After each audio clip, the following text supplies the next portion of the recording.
Alright, welcome to the channel. My name is James and today I'm going to walk you through how I painted the black textured material on my Squig Boss. Let's get into it.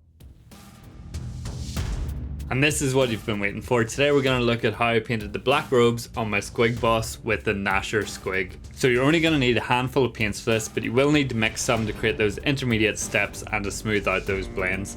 So you'll need some Mars Black, some dark brown ochre, some titanium grey, some pearl grey, and then buff is optional. All the paints will be listed below in the description along with the Games Workshop equivalents. So I started from a black primer and then applied dark brown ochre all over the material in a thin coat. This is just to give it a slightly warmer undertone.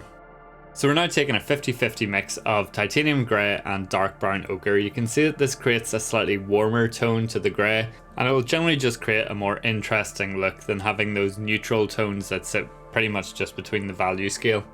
So really the main objective right now is to block in the main shapes that are either perpendicular to the light or where there's strong folds, and really just emphasize the detail within the sculpt.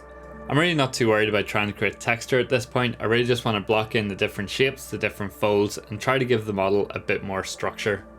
Now taking some pure titanium grey, thin that down with a bit of water so I get those transparent layers. I'm going to start to almost like stipple and mottle in some of the details across the model. Again, we're more focused on those big shapes and creating some interesting highlights and details across the model than we are about creating too much texture right now. I'm still working with an Artist Opus Series S size 0 at this point, but if you want to get a smaller brush or something you're more comfortable with, by all means. So the biggest challenge whenever you're painting black materials is ensuring that they still look black whenever you've added in all the highlights and all of the extra details. So you can see I'm leaving some super dark shadows in certain areas and being somewhat precise with where I'm placing my highlights. Ideally, I want to be creating some contrast between the highlights and the shadows and leaving the shadows as close to Mars Black as possible. Now the slightly brighter highlights will make the shadows look darker and hopefully emphasize that black material look. And you can kind of see what I'm going for whenever we zoom in a bit more. So now I'm mixing some pearl grey in with the titanium grey, again keeping things quite thin, and now I'm starting to think about adding in more texture. I'm starting to be more deliberate with my brush strokes. So you can see I'm sort of stippling around those hard edges, trying to make it look like it's some interwoven fabric. And you can see I'm sort of working in the areas that are either perpendicular to the light or going to be getting more light. Like areas underneath the hood or underneath the arms that are just somewhat obscured. You don't need to worry about creating these bright highlights there. Use that as a place to emphasize the black within the material.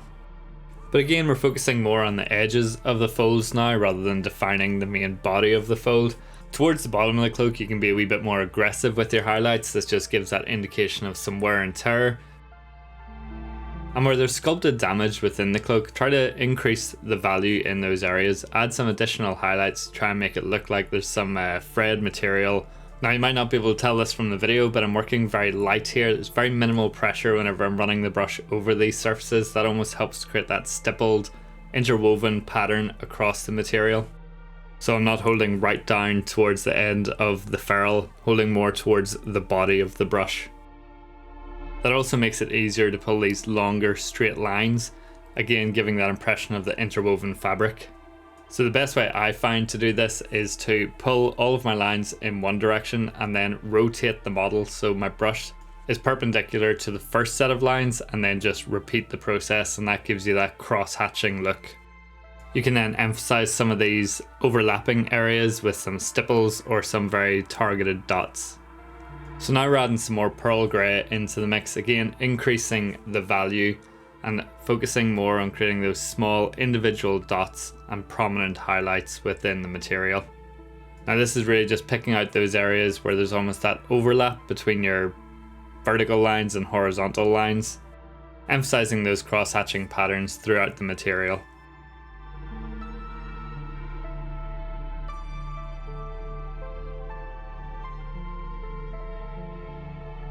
Again, towards the bottom of the cloak you can be a wee bit more aggressive with your highlighting here, giving that more weathered look to the material. If you're enjoying the video so far, don't forget to hit that like. It really helps to promote the video and helps the channel grow. And if you're feeling frisky, don't forget to give that subscribe a wee slap and a tickle. You can also drop a comment below to help please the algorithm. So I'm focusing quite a bit on the top of the thigh here, because in my mind the material would almost be pulled taut here, so you could really see that underlying texture and how each strand has been like interwoven to create the material. And again, we want to emphasize that sculpted detail within the material. You can just use some stipples here, or you can again pull some lines and try to get them to join up with your existing crosshatch pattern.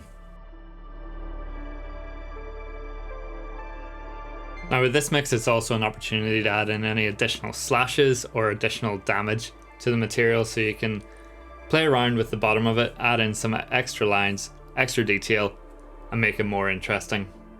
Now to really emphasize some of this cross-hatching pattern, these super straight lines that run across the material, I've almost flattened my brush out here, creating a very almost like chiseled edge to it, very much like a flat brush. So there is opportunity to use different types of brushes to achieve these effects if you're not comfortable doing it with a round.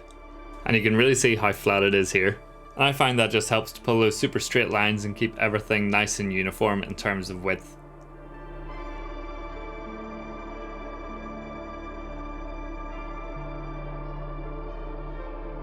And again, I'm really just working those sculpted details. This is a great opportunity to increase the value, again giving more contrast across the material without having to add too much detail into those deep shadows, ensuring that the material still looks black even with these super bright highlights. So now we really just want to emphasize all the work that we've done with some pure pearl grey. So this will look quite bright in comparison to the shadows.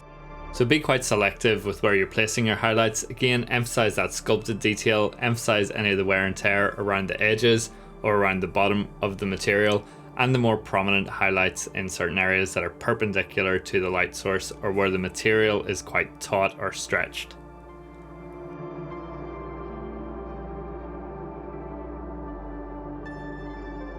And again, I've almost flattened my brush out into this like flat or chisel-like edge, so I can create these super fine lines and keep that consistency across the model. And use stipples to emphasize certain areas where your vertical lines and horizontal lines have overlapped, again just really emphasizing that interwoven look to the fabric. At this point, if you want to take your highlights even further, you can come back in with some buff and really emphasize certain points within the material just to look like there's extra wear and tear or extra damage within those sections. Now do use it sparingly, because it will create quite a contrast in terms of temperature and hue with the rest of the material. I chose to use some around the hood and towards the face because I thought it helped to draw some more attention to that area of the model. Now the last thing we got to do is come back in with the glaze of our black and really just push that in towards the shadows and use that to soften out any of the transitions. Again, this is reinforcing that black look to the material and creating even more depth within the recesses and the shadows.